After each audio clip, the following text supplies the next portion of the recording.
Humanda na sa mga malalaking balita, trending viral, pinag-uusapan sa buong Pilipinas at buong mundo. Ronda Pilipinas Headlines. Narito na ang mga headlines ngayong araw para sa Ronda Pilipinas. Ronda Pilipinas. Senado, kumpiyansang mahuhuli na si dismissed Bamban Tarlac Mayor Alice Guo sa lalong madaling panahon. Ronda Pilipinas. Sinasabing halos 7% ng mga manggagawang nagtatrabaho ng walang bayad, kinumpirma ng DOLE. Ronda Pilipinas. DND kinontra ang pagbuo ng super body na tutugon sa mga kalamidad.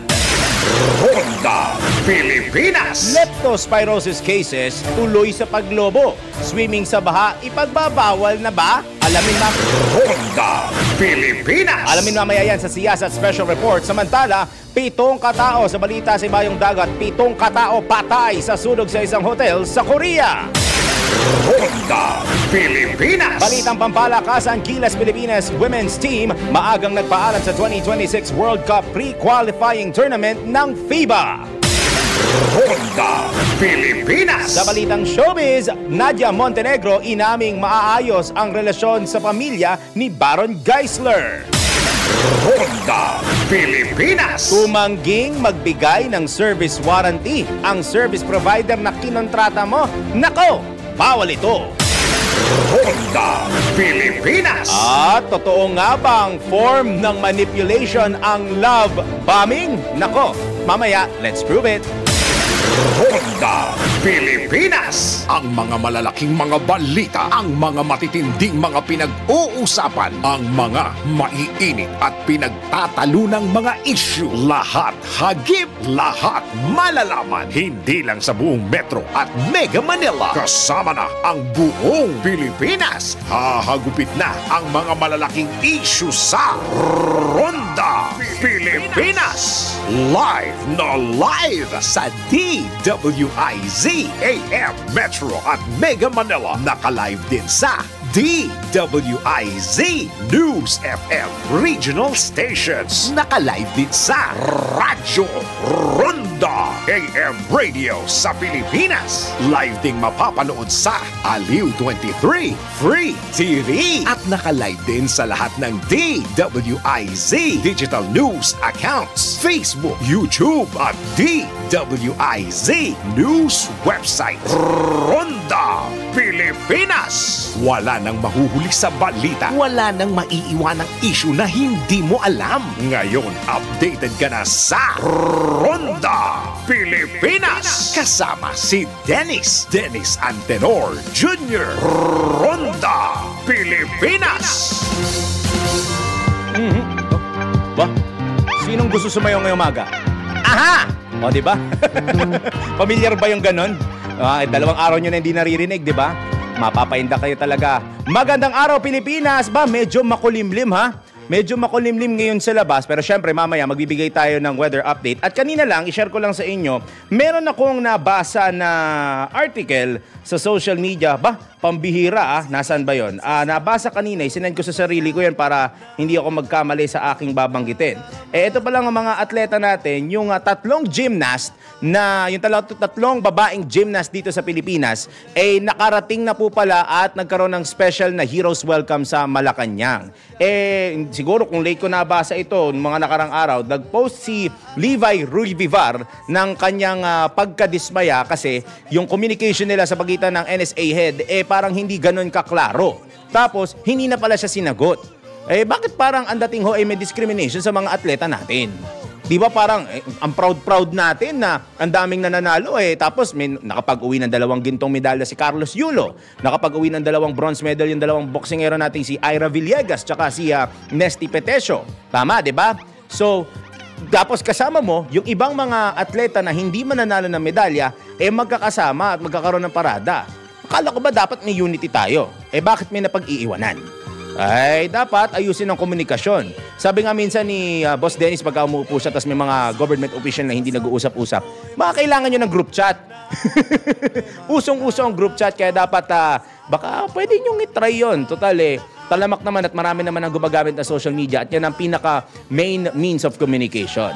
Thank God it's a holiday Friday. Ngayon po ay araw ng Biyernes, 23 sa buwan ng Agosto sa taong 2024. Nakikinig at nanonood na po kayo ng palatuntunang Ronda Pilipinas live na live sa DWIZ 882 Metro at Mega Manila, DWIZ News FM Regional Station sa buong Pilipinas at syempre sa mga nakikinig sa Radyo Ronda, magandang umaga po sa inyong lahat at huwag nating kakalimutan ang ginagawang radyo mga TV sa Aliw Channel 23. Happy Friday morning po sa inyong lahat. Sa ngalan po ni Dennis Antonor Jr. ako makakasama ninyo ngayong Friday hanggang alas 11 ng umaga, Daryl Justin.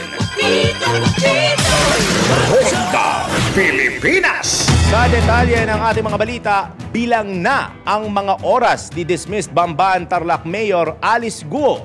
Ito ang binigyang diin ni Senator Sherwin Gatchalian sa eksklusibong panayam ng DWIZ, bunsod ng patuloy na pagtatago ni Guo sa ibang bansa matapos makalabas ng Pilipinas. Naniniwala ang senador na mahuhuli na si Guo dahil naka-alerto na ang buong sangay ng Indonesian government sa magiging galaw o kilos ng pinatalsik na alkalde.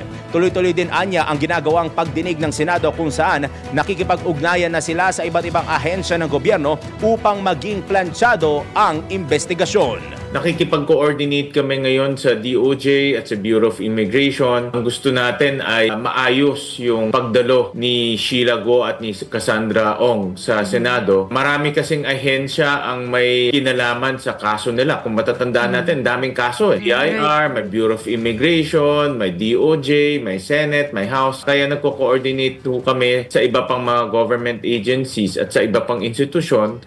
Gusto natin maayos yung kanilang pagdalo at maayos rin yung proseso dahil iisa lang naman ang tinutumbok nito. Mapakulong natin at managot yung mga taong nagpatayo ng Pogo Hub sa Pilipinas, sa ating bansa at magkaroon ng accountability. Bilang ng oras ni Go Huaping at yung kanyang mga kasamahan pa, yung kanyang ama at ina, dahil naniniwala ako na naka-alerto na ang buong sangay ng Indonesian government. Exactly, Senador. Kahapon nga lang dinagsa yung pagdating dito nung dalawang salarin ika nga, di ba? Nakatakda namang magsagawa ng pagdinig ang Senado sa darating na Agosto 27 para sa pagpapatuloy ng investigasyon kay Guo. Mga kawani na sangkot sa pagpapaalis ng bansa sa sinibak na alkalde, pag-i-issue ng birth certificate ni Guo at ang usapin sa iligal na operasyon ng Pogo. Meron kasing butas, no? Yung Philippines to Indonesia na leg. Hindi pa malalaman kung paano nakatakas si Go Huaping at ang kanyang mga kasamahan. So yun ang ngayong iniimbestigahan kung paano nga siya nakaalis ng ating bansa na walang nakakaalam. So tinitignan lahat ng anggulo. Meron ako mga teorya at binigay ko sa ating mga ahensya yung request ko sa mga datos at impormasyon. At yun rin po ang aming pag-uusapan pagdating sa pagdinig. Maraming katanungan nga. Yan ngayon isa sa pinaka-seryosong maglabag ng ating batas. Yung pagbibigay ng birth certificate sa mga taong hindi naman karapat-dapat at lalo na ginamit yung late birth certificate process natin para maging Pilipino. Nakikita ko dito hindi lang yung mga violators ang dapat natin tignan, pati yung mga sindikatong nasa loob dahil balita namin ginagawang negosyo ito ng ilang mga tiwaling kawani ng ating pamahalaan. Na-resolve ba yung mga usapin? Kasi di ba may naging usapin dati sa balita na maraming mga Chinese students ang nagpeke ng kanilang birth certificate tas sinasabi scholar daw o nag-aaral daw dito sa Pilipinas kasi parang hindi ko alam kung parang it's a specific thing o kailangan nila magkaroon ng birth certificate para makapag-aral. Hindi ko alam kung requirement yun. Pero ano na kayang update doon? Alamin nga natin sa mga susunod na pagkakataon. Yan po ang tinig ni Senator Sherwin Gatchalian sa eksklusibong panayam ng DWIZ. Ronda Pilipinas. Kinumpirma ng Department of Labor and Employment o DOLE na hindi bababa sa 6.8% ng mga manggagawa sa bansa ang hindi nababayaran ng mga employer simula pa nitong Hunyo. Aba, Diyos ko po, ano nangyari? Anyari? Ba't hindi nabantayan? Gayunpaman, binigyang diin ni Labor Secretary Bienvenido Laguesma na mas mababa ito kumpara sa 9.4% na naitala sa parehong panahon noong nakaraang taon. Ayon kay Secretary Bienvenido Laguesma, hindi pa rin nagpapakampante ang departamento kahit na patuloy na bumababa ang nasabing bilang. Giit ng kalihim, kailangan pa rin nilang magbigay ng dekalidad na trabaho para sa patuloy na paglago ng ekonomiya. Ronda Pilipinas. Samantala sa oras na 13 sandali makalipas ang alas 10 ng umaga, tanggap tayo ng balita mula sa probinsya. Ito po makinig 8 sasakyan ang naklamp. Uso pa pala ang clamping. Naklamp ng Transportation at Traffic Management Office sa mga illegal o yung mga illegal na nakaparada sa lungsod ng Iloilo. Alamin natin ang balita mula sa DWIZ 89.5 News FM Northern o Western Visayas mula kay Richard Bertuso. Hindi bababa sa 8 sasakyang iligal na nakaparada ang naklam ng Transportation and Traffic Management Office. Nagpahayag ng kumpiyansa si retired Colonel Oldarico Garbanzos, Head ng Transportation and Traffic Management Office, na unti-unting malulutas ang pagpapatupad ng clamping ordinance ang mga isyo sa on-road parking ng lungsod. Binanggit ng pinuno ng TTMO na isang anunsyo ang ginawa upang ipaalam sa mga residente na magsimula na ang pagclamp ng mga sasakyang nakaparada sa mga hindi otorisadong lugar. Bilang karagdagan sa 8 na gulong na sasakyan, ang mga citation ticket ay inisyo sa ilang iba pa. Binanggit din ni Garbanzos na sinamahan ng mga kinatawan mula sa City Treasurer's Office ang enforcement team sa unang araw ng crackdown. Kabilang sa mga target na lugar ng TTMO ay ang mga pangunahing lansangan sa lungsod, partikular ang mga entry point para sa mga papasok at papalabas na sasakyan upang matiyak na walang sagabal at nanatiling maayos ang daloy ng trapiko tuwing rush hours. Sa ilalim ng clamping ordinance ng lungsod, ang mga lalabag ay may multang 1,000 para sa magaan na sasakyan, 1,200 para sa medium na sasakyan, at 1,500 para sa mabibigat na sasakyan. Ang hindi otorisadong pagtanggal ng mga clamp ay magre-resulta sa karagdagang multa na 5,000 pesos. Mula dito sa DWIZ Nos FM 89.5 Western Visayas, Richard Cordero Bertuso, nagbabalita ng tama, naglilingkod ng tama. Ronda Pilipinas. Tuloy-tuloy muna tayo sa mga detalye. Hindi pinaboran ng Department of National Defense ang pagbuo ng super body o bagong ahensya na tutugon sa mga kalamidad sa bansa. Ito ang binigyang diin ni National Defense Secretary Gilbert Teodoro sa pagpupulong ng Asia-Pacific Ministerial Conference on Disaster Risk Reduction na ginanap sa Philippine International Convention Center o PICC. Ayon sa kalihim ng DND o Department of National Defense, dapat unahin ang pagpapalakas sa koordinasyon at pagbibigay ng impormasyon sa mga ahensya ng gobyerno. Binigyang diin din ni Secretary Teodoro na siya ring chairman ng National Disaster Risk Reduction and Management Council o NDRRMC na ang ahensya ay kasalukuyang gumaganap sa papel ng super body para tulungan ang mga nangangailangan sa gitna ng sakuna. Nilinaw din ng nasabing opisyal na matagal ang proseso sa paglikha ng super body at nangangailangan ito ng sapat na pondo na kukuhanin naman mula sa ahensya na bihasa sa kanilang trabaho, partikular sa pagreresponde. Ronda Pilipinas. Samantala, nagpasalamat si Pangulong Ferdinand Marcos Jr. sa European Union sa iba't ibang ambag nito sa Pilipinas. Kasabay nito, ginawaran ng Pangulo si Ambassador of the European Union to the Philippines, Luke Sergey Gustave Eugene Veron, ng Order of Sikatuna na may ranggong Datu o Grand Cross bilang pagkilala sa mahalagang kontribusyon nito sa pagpapatatag sa partnership ng bansa at ng European Union o EU.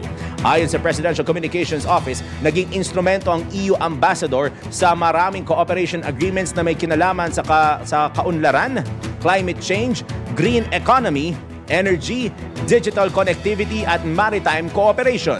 Bukod pa rito, makabuluhan din ang naging ambag ni Ambassador Veron sa kapayapaan at kaunlaran sa Mindanao at transition ng Bangsamoro Autonomous Region in Muslim Mindanao. Ronda Pilipinas. Samantala, alas 10:17, tanggap ulit tayo ng balita mula sa probinsya.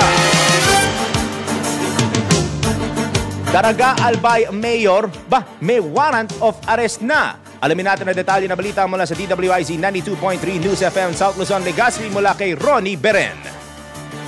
Ipinag-utos ng Manila Regional Trial Court o RTC Branch 3 ang pag-aresto kay Mayor Carwin Baldo ng Bayan ng Daraga dito sa Lalawigan, Albay, kaugnay ng kasong kinakaharap ng alkalde sa pagpatay umano kay dating Ako Bicol Party List Representative Rodel Batocabe at ang police aide nitong si Master Sergeant Orlando Diaz noong December 22, 2018. Ang warrant of arrest ay lumabas nitong Miyerkules, August 21 at pirmado ni Honorable Judge Asiray Pacheco Pacifico ang acting presiding judge ng Manila RTC Branch 3 na walang inirerekomendang piyansa. Sinubukang arestuhin ng CIDG Albay itong si Mayor Baldo kahapon, subalit hindi ito nadatnan sa kanyang tahanan sa barangay Tagas ng nasabing bayan. Samantala, sa isang Facebook post, ipinahayag ni Attorney Justin Batocabe, ang anak ni dating Ako Bicol Party List Congressman Rodel Batocabe, na sana ito na umano ang pagkakataon na makulong ng tuluyan itong si Daraga Mayor Awin Baldo at makamit ng kanilang pamilya ang hustisya sa pagkamatay ng kanilang padre de pamilya. Mula sa DWIZ News FM South Luzon, Ronnie Beren nagbabalita ng tama, naglilingkod ng tama. Ronda Pilipinas. Dire-diretso na natin, alamin na natin ang magiging lagay ng panahon. Pinakahuli, pinaka-latest, pinaka-napapanahon. Whether we like it or not, ito ang magiging DWIZ Weather Report. Sa mga nagtatanong kung bakit medyo makulimlim sa ilang bahagi ng Kamaynilaan at sa iba naman ay medyo maaraw, umiiral pa rin po ang easterlies o yung mainit na hangin na nagbumula sa karagatang Pasipiko sa silangang bahagi ng Luzon at Visayas. Kaya't asahan na maganda at mainit na panahon, ngunit may makatsansa pa rin ng mga isolated light to moderate rains at thunderstorms, lalo na po sa hapon at gabi. Update tayo sa tropical cyclone o yung bagyo na nasa labas ng Philippine Area of Responsibility. Lumakas at naging severe tropical storm na ang bagyo na may international name na Shanshan. Kaninang alas 3 na madaling araw, huli itong namataan sa layong 2,135 kilometro silangan ng gitnang Luzon. May taglay itong lakas ng hangin na aabot sa 100 kilometro kada oras at pagbugso na aabot sa 125 kilometro kada oras. Almost stationary, ibig sabihin halos hindi kumikilos ang nasabing severe tropical storm, ngunit tinatahak nito ang direksyong hilagang silangan patungo sa southern Japan. Ang nasabing bagyo ay walang direktang epekto sa anumang bahagi ng bansa. Doon sa mga nanonood sa Aliw Channel 23 at sa social media, kung mapansin ninyo, baka pwede natin dito ibalik yung graphic, sa may Mimaropa region at sa may western section ng Visayas at Mindanao, may nakikita kayong kumpol ng kaulapan.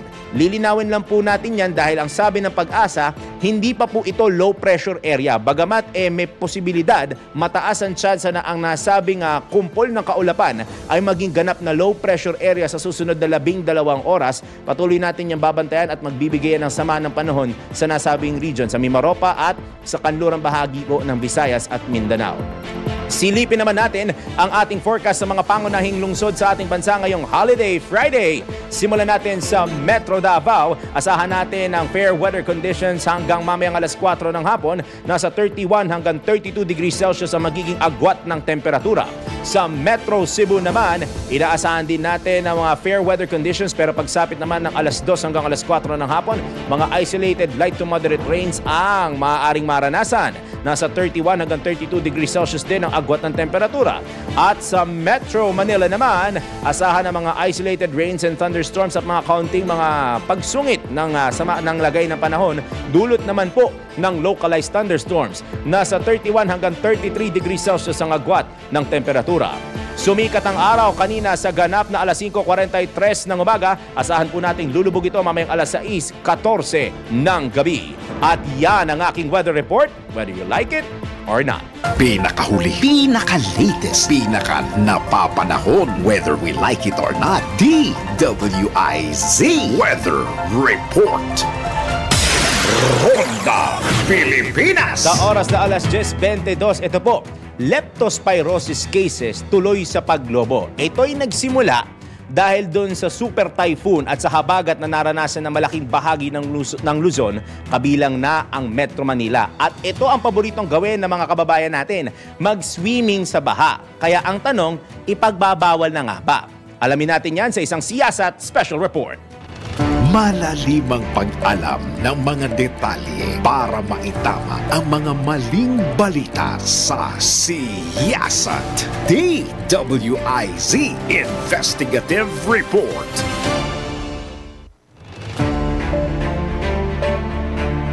Ilang linggo matapos ang malawakang pagbaha dulot ng Super Typhoon Karina at habagat, biglang lumobo ang bilang ng mga tinatamaan ng leptospirosis sa bansa, lalo sa Metro Manila. Batay sa datos ng Department of Health, sumirit na sa mahigit 2,100 ang kaso ng leptospirosis simula noong Enero hanggang nitong ikalawang linggo ng Agosto. Bagaman mababa ito ng 23% kumpara sa 2,757 cases sa kaparehong panahon ng isang taon, aminado si DOH spokesman at Assistant Secretary Albert Domingo na maari pa itong madagdagan dahil sa mga late reports. Talagang we anticipate na tataas talaga. Nakita na natin to nung panahon nung tinanungan tayo ni Bagyong Karina. In fact, kaya ang first instinct ni Secretary Herbosa is kaagad public information saka yung doxycycline kinalat na rin nationwide kasi alam na natin na ito yung mangyayari talaga. Kabilang anya sa mga nadagdag ay ang 523 additional cases simula August 8 hanggang 13 at 43 namatay sa loob ng 6 na araw. 41 naman sa mga binawian ng buhay ay nakatatanda habang 2 ang bata. Isa sa mga itinuro ni Asek Domingo na dahilan ng paglobo ng kaso ang pagbahang dulot ng malakas na ulang dala ng Super Typhoon Karina at Habagat.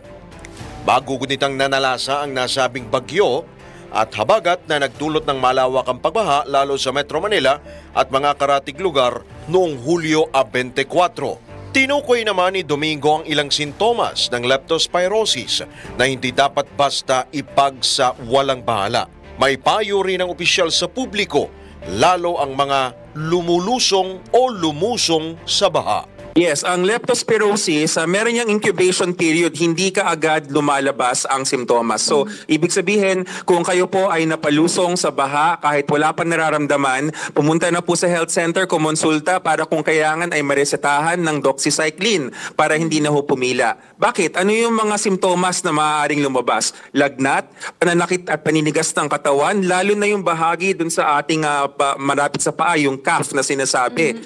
Tapos maaari nang karoon ng pag-iba ng kulay, ng dumi at ng ihi, naninilaw ng mata. Yan ang mga simptomas ng leptospirosis. Dahil sa pagtaas ng kaso, tuloy din ang pagdami ng mga pasyenteng isinusugod sa National Kidney Institute o NKTI, San Lazaro Hospital at iba pang health facilities. Ayon kay NKTI Executive Director Dr. Rosemary Liquete, kinakapos na ang kanilang hospital beds kaya't naapektuhan din ang mga non-leptospirosis patients. Bagaman pinapayuhan na lamang anya nila ang ibang pasyente na lumipat ng ibang pagamutan, may iba pa ring nagpupumilit lalo't kung malapit lamang ang NKTI sa kanilang mga bahay partikular sa Quezon City. Yun, dahil sa kakulangan din ng bed, yung iba, hindi rin namin maipasok. Yung mga non-leptospirosis. Kasi ang emergency room namin, dapat mga 60 lamang, 66 lamang ang laman, umaabot kami ng 100. Kasi alam niyo naman na tumaas din ang sakit sa kidney, kahit na wala pa tayong leptospirosis. Marami na may sakit sa kidney. So, ganun din. Kulang din ang aming capacity ng bed para sa mga non-leptospirosis. Kaya nagtatagal po sila sa emergency room.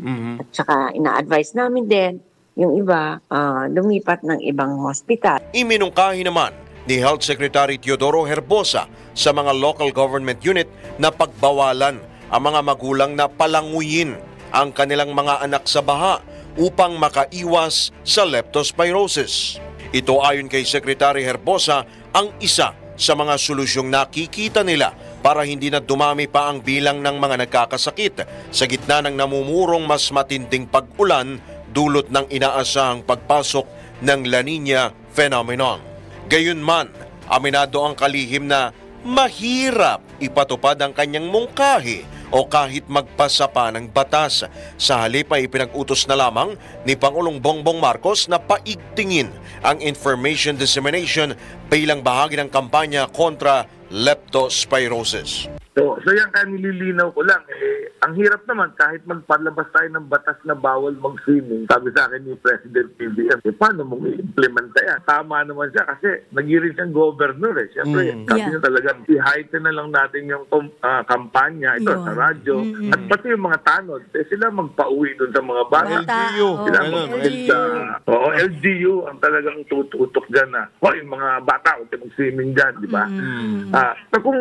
Pero bakit nga ba biglang sumirit ang kaso ng leptospirosis sa bansa? Isa sa mga itinuturong sanhi ni Health Secretary Ted Herbosa ang lumalaking populasyon ng mga daga, bunsod ng dumaraming basura. Ipinalawanag ng kalihim na kung kaunti lamang ang basura at maayos itong itinatapon, ay kaunti rin ang mga dagang nagdadala o magdadala ng leptospirosis. Yung pagdami ng lepto, ang katapat nun, pagdami ng daga. Yung pagdami ng daga dahil sa solid waste natin. Dahil din sa basura. Ayan. Kung yung kalinisan talaga ang maglalagano ng kalusugan natin, magme-maintain na. Pagka madumi ang paligid, ayan, kasi nung bata ako, lumulusong naman ako sa baha. Pero nung araw, sabi ko, Mr. President, merong Metro Aid nun eh. Iba talaga. At saka nakikita nyo, may baha, lumulutang din yung basura. At yung basura din yung bumaba. Hindi naman anya mahirap kontrolin ang pagdami ng leptospirosis cases kung may kaakibat na disiplina ang mga mamamayan. Maaari itong maiwasan sa pamamagitan ng mga alternatibong paraan, gaya ng paghuhugas ng paa o bahagi ng katawang nalublob sa baha gamit ang sabon. Sabon at tubig, pinapatay yung leptospira. Kailangan mo lang ng antibiotic kung ikaw may sugat sa paa or may yung matagal kang nababad, kagaya ng mga nagre-rescue yan, binibigyan natin ng antibiotic. Pero sabon at tubig, mga kababayan, pag nabaha ka, shower ang diretso mo, magsabon kang maigit na mga yung mikrobyo. Samantala, kinatigan ng siyasa team ang ipinupunto ni Health Secretary Herbosa. Kumbinsido rin ang team na isa sa mga pangunahing dahilan ng malawakang pagbaha partikular sa Metro Manila at mga karatig lugar ang lumalaking populasyon, hindi lamang ng mga daga, kundi ng mga tao. Kaakibat ng paglobo ng populasyon ang pagdami rin ng basura na bumabara naman sa mga kanal at estero dahil sa walang disiplinang pagtatapon at hindi maayos na waste management. Naniniwala ang siyasa team na walang ibang makasasagot sa problema sa leptospirosis kundi tayong mga tao rin. Umaasa rin ang team na hindi natataas pa ang bilang ng mga nagkakasakit at namamatay sa naturang karamdaman. Sa ngalan ng siyasa team, ako si Drew Nasino, nagbabalita ng tama, naglilingkod ng tama. Ikalat ang tama, ikalat ang totoo. Follow these reports on our DWIZ digital channel, DWIZ News website, Facebook, YouTube, and DWIZ X account. Ang tama ang dapat ikalat sa siyasat. DWIZ Investigative Report. Ronda Pilipinas! Uy, pasado alas 10 na, baka ang tinitira mo dyan medyo hindi healthy At dapat sinasabayan mo yan ng isang food supplement na natural at walang halong kemikal. Aba, subukan mo na ang MX3 capsules. Siguradong safe itong inumin dahil dumaan yan sa US clinical trial at Nutrasource analysis ng Canada. Proven ang MX3 capsules na merong alpha, beta at gamma nutrients, antioxidants at anti-inflammatory properties. Kaya ano pang hinaantay mo? Bumili na at sumugod na sa mga leading drugstores nationwide o kaya bumisita sa kanilang website na mx3ph.com o tumawag sa 0918-888-8693. Ronda Pilipinas! Sa pagbabalik ng Ronda Pilipinas, makakasama natin syempre si Sir Armand Benco sa ating pera-pera segment. Ang pag-uusapan natin, mabilisan lang, ang pag-uusapan natin ngayong umaga ay ang katanungan na ito. Naku, maraming interesado sa tanong na ito. Sino ang mas magaling humawak ng pera? Babae o lalaki? Mamaya pagbalik natin, pag-uusapan natin yan. Samantala, ang oras... Friday, tamang oras sa buong Pilipinas, 33 minuto na makalipas sa kalisis ng morning. Ronda Pilipinas. Nagbabalik po tayo sa Ronda Pilipinas sa DWIZ 882, DWIZ News FM Regional, Radyo Ronda at Aliw Channel 23. Ako pa rin po nyo kasama ngayong araw ng Holiday Friday, Daryl Justin, sa oras na alas 10:37 ng umaga.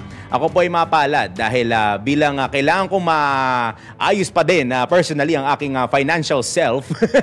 Makakasama po natin ang ating suki po dito sa Ronda Pilipinas, isang financial literacy advocate, si Mr. Armand Benco. Sir Armand, good morning po. Magandang araw sa iyo, Daryl.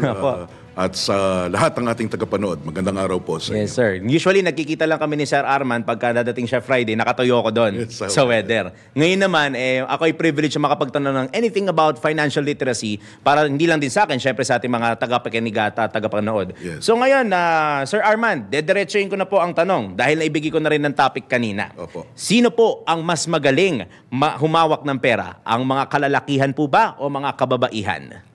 Pareho tayong nandito ngayon. Yun nga po. Siyempre, kukunin na natin yung pagkakataon. Yes.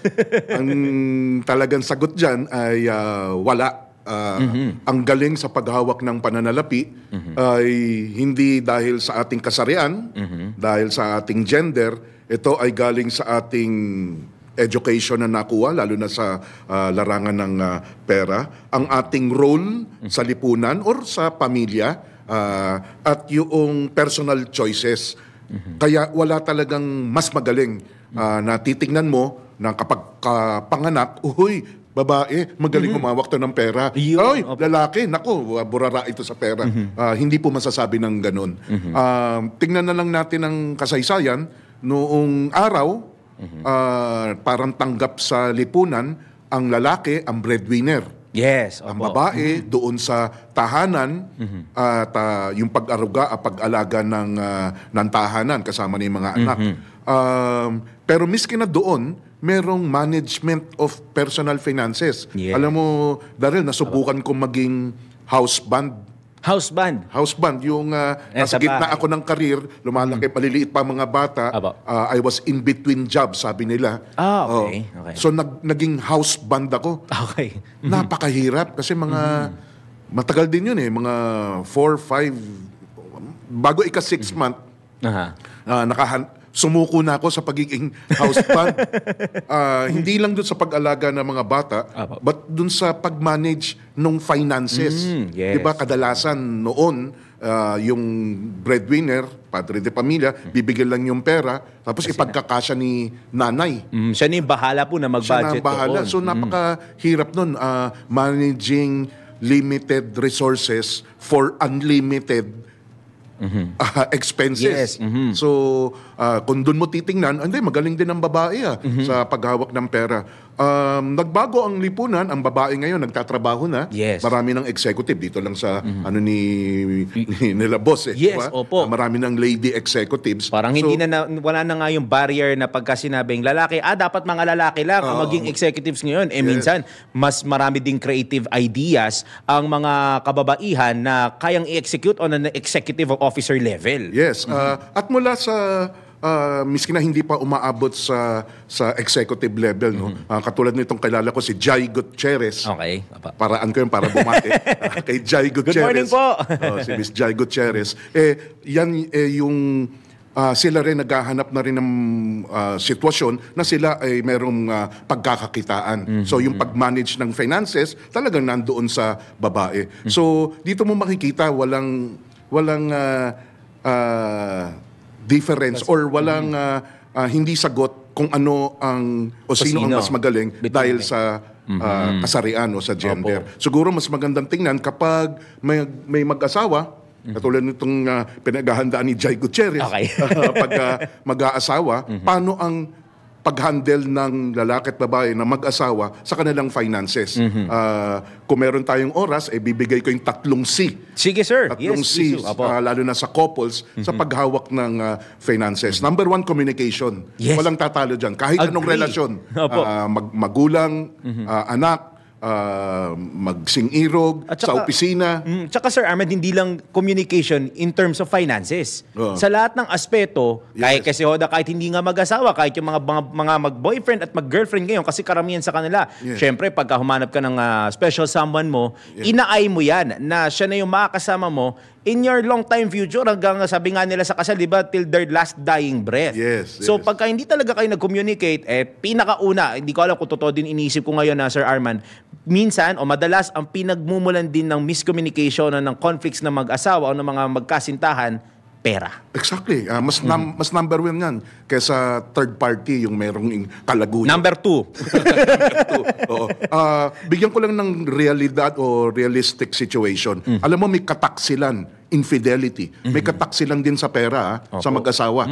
Ano yun? Yung simple, ako guilty ako rito. Okay. Yung simpleng meron akong bibilin, mahilig ako bumili ng relo. Okay. Bibili na naman ako ng bagong relo. Tapos tatago ko doon sa likod ng sasakyan. O kaya sapatos. Di ba? O kaya doon sa mga kababayan, may binili na naman bag. Hindi Ayun. pinapakita doon sa mister. Yung mga check-out ng check-out. Check out and check out.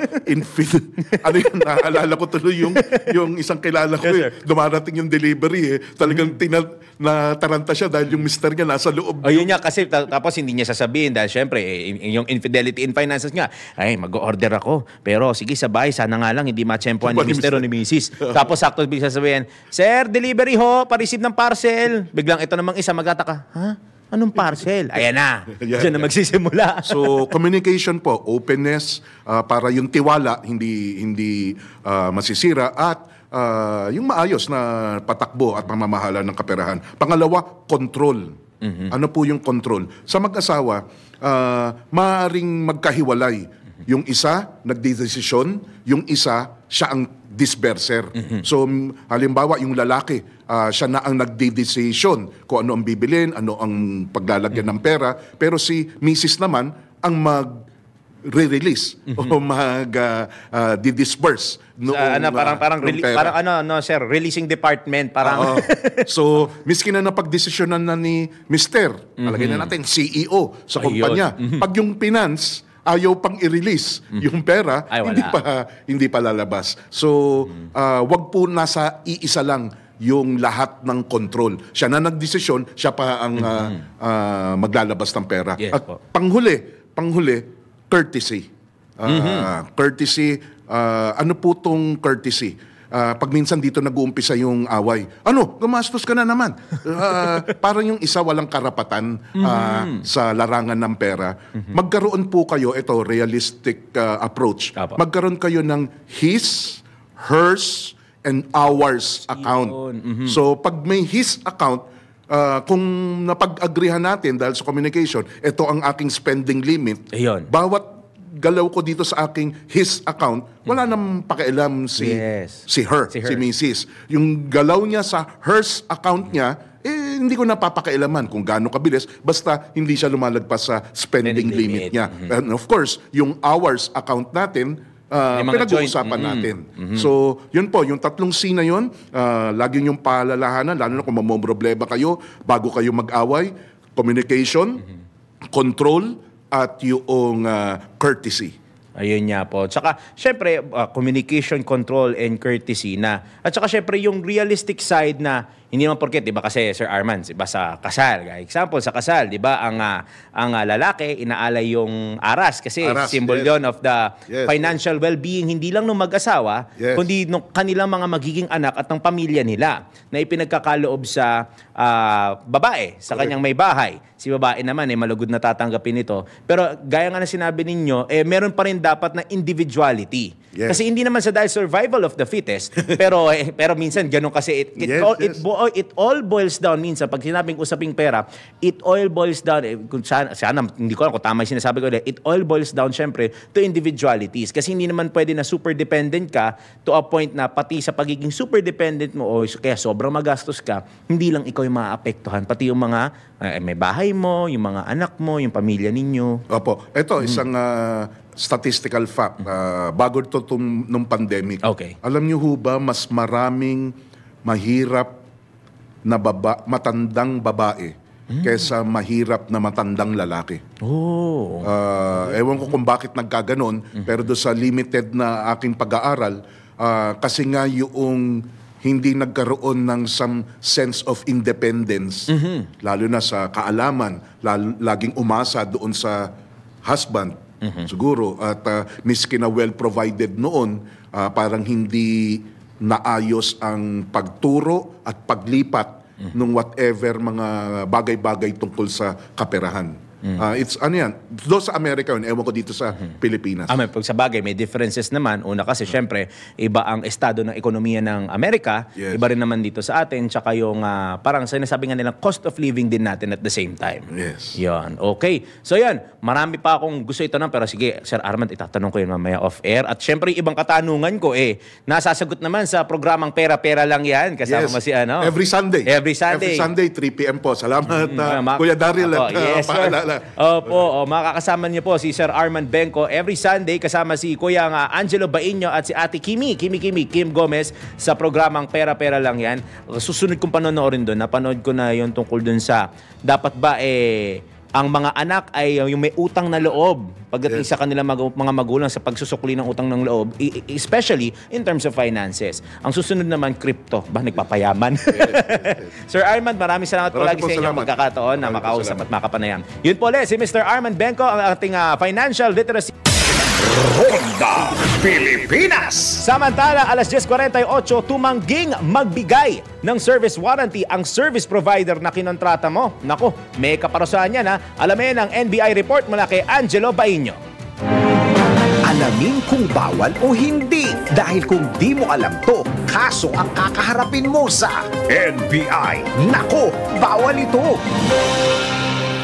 Tumangging magbigay ng service warranty ang service provider na kinontrata mo? Nako, bawal ito. Sa panahon ngayon, sa tulong ng teknolohiya, mabilis na lamang makakuha o makahanap ng mga kumpanya o service provider na maaari mong makatulong pagdating sa paglilinis o pagkukumpuni ng iba't ibang bagay. Ngunit paano? Kung gaano kabilis makahanap, ganun din kabilis ang pagtanggi na magbigay ng service warranty. Nako, alam nyo bang labag sa batas yan? Malinaw sa Article 71 ng Republic Act No. 7394 o Consumer Act, hindi dapat bababa sa 70 araw ang service warranty ng mga kumpanya na nagbibigay ng serbisyo kagaya ng repair at maintenance. Ayon sa batas, hindi legal ang pagtanggi ng service provider o ilang araw na palugit lang ang kanilang ibibigay na service warranty sa kumontratang customer. Ang sino mang lumabag sa Consumer Act ay maaaring magmulta ng 5,000 piso o mabilanggo ng mula 1 taon hanggang 5 taon. Kaya sa mga service provider, huwag sirain ang tiwala na ibinigay ng inyong customers. Dapat ang makuha nila mula sa inyo ay serbisyo at hindi perwisyo. Baka masabihan ka ng,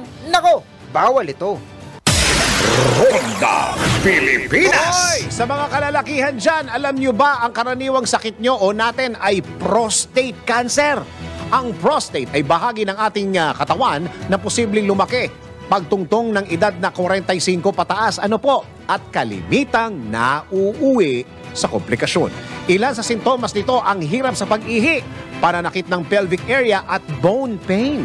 Kaya naman, para maiwasan ito, simulan mo ng alagaan yan sa pag-inom ng Prostamin. Ang Prostamin ay isang natural dietary supplement para sa prostate health na siguradong makakatulong sa pagbawas ng paglaki ng prostate. Iba talaga ang alagang Prostamin. Ronda Pilipinas. Magbabalik pa po ang Ronda Pilipinas, samantala ang ating oras 50 minuto na makalipas ang alas 10 ng morning. Ronda Pilipinas. Nagbabalik ang Ronda Pilipinas sa oras na 5 sandali bago mag alas 11 ng umaga. Tanggap tayo ulit ng isa pang report. Kapitan na pinatalsik sa kanyang opisina, nag-opisina sa kanyang bahay sa Katmon, Malabon ba? Ayos na, may saring opisina. Alamin natin ang report mula kay Kuya Danny Cruz. Kuya Danny! Kuya Danny! O siya, ayan. Kuya Danny, hello? Nawala. O sige, balikan na lang natin mamaya-maya siguro si Kuya Danny Cruz. Samantala, tuloy-tuloy tayo sa mga balita sa Ronda Pilipinas. Ronda Pilipinas. Mga balitang dapat alam mo kahit sa labas ng bansa. DWIZ, balita sa ibang bansa. Patay ang isang katao habang aabot naman sa 12 iba pa ang sugatan matapos sumiklab ang sunog sa isang hotel sa South Korea. Ayon sa mga otoridad, hindi bababa sa 20 katao ang nasa loob ng gusali nang nagsimula ang sunog sa ikalawang palapag. Posible pa nila tumaas ang bilang ng mga nasawi habang isinasagawa ang search and rescue operations. Patuloy pa ang investigasyon ng mga otoridad sa pinagsimulan ng nasabing sunog. Ronda Pilipinas! Sa atin naman balitang pampalakasan, Gilas Pilipinas Women's Team maagang nagpaalam sa 2026 World Cup pre-qualifying tournament ng FIBA. Narito ang aking sports news. Sa mundo ng palakasan, ang latest malalaman sa DWIZ Sports News. You never quit, you never gave up. Nabigo ang Gilas Pilipinas Women's National Basketball Team na makapasok sa susunod na round ng 2026 FIBA Women's World Cup Qualifiers matapos matalo ng 3 magkakasunod na laro sa Group C matchups nila. Sawi man ang Gilas Women's, lumaban pa rin sa dulo ang koponan at mag-uuwi sila ng paghanga o admiration mula sa Rwanda. Inihayag ng isang reporter mula sa FIBA Africa ang kanyang pagkamangha sa ating mga manlalaro at sinabi kay Gilas Women's Head Coach Patrick Aquino at kay 18-year-old Naomi Panganiban na I might not be the only one who fell in love with your team. Aminado naman si Panganiban na hindi sasapat ang kanilang defensive matchups kontra sa matatangkad na players ng Senegal pero taas noon niyang ipinagmalaki na lumaban sila hanggang sa huling segundo ng laro. Biguman makapasok sa FIBA World Cup, magpapatuloy ang Gilas Women's sa kanilang pag-iensayo at pag-iengganyo sa mga kababaihan na maglaro ng basketball. At yan ang aking sports news. Ako si Daryl Justin, nagbabalita ng tama, naglilingkod ng tama. Ronda Pilipinas! Ito na ang latest, bagong-bago, fresh na fresh, DWIZ Showbiz News! Ito po, Nadia Montenegro, inaming maayos ang relasyon sa pamilya ni Baron Geisler. Alamin natin ang iSpotted Report kay Anton.